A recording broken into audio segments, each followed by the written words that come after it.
Good afternoon to all the riders, volunteers, and special guests. My name is Jess Dunn, and I am pleased to be here with you today.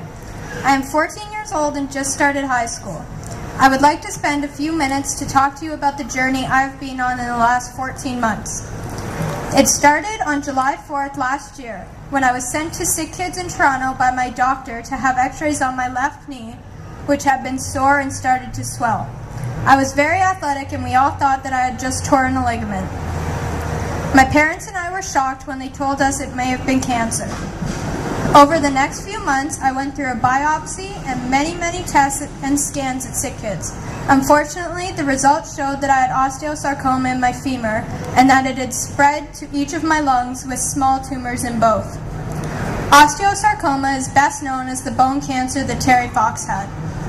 I was admitted for chemotherapy in late July, and we planned to do 2 complete 5-week cycles of chemo, and I would then have an operation on my leg, hopefully limb-saving.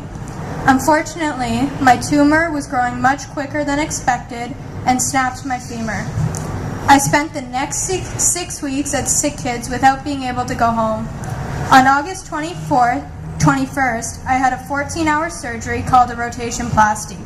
They amputated my leg and reattached the healthy bottom portion backwards so that my ankle could act as my knee in a prosthetic. I was able to go home for a few days in September, but then was back in for more chemo. I continued my journey with chemo and 2 lung surgeries, with the last surgery on December 11th. When I woke up, I decided I would tell the nurse I was cancer-free. She cried. I finished my chemo treatments in April and got all clear scans. I also got clear scans in July and am still cancer-free.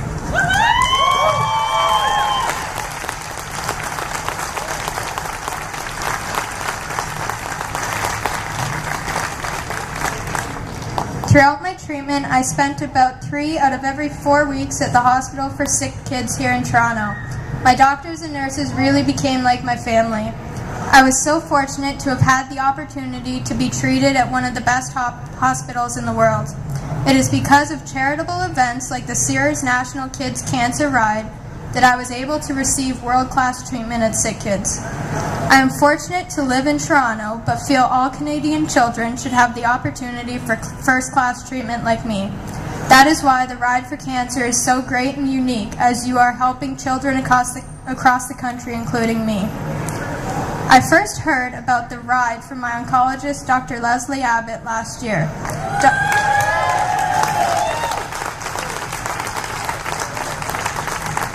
Dr. Abbott rode in the ride last year and is riding again this year. When she got back last year, she spent time at one of my appointments showing me the pictures from the ride and talking about how amazing the event was. I would also like to give a special thanks to Kelly Hawkins, who has dedicated her ride this year to me.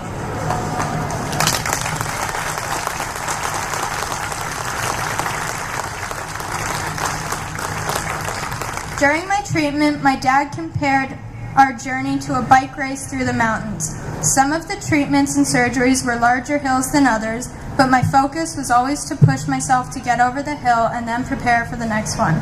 As you know, a cyclist can't be successful riding alone. On behalf of all the children battling cancer across the country and their families, I would like to thank you all for helping us by being part of our team. Not only are your fundraising efforts helping to make mountains smaller, but we feel your support as we climb those difficult hills and know we are not alone. Thank you.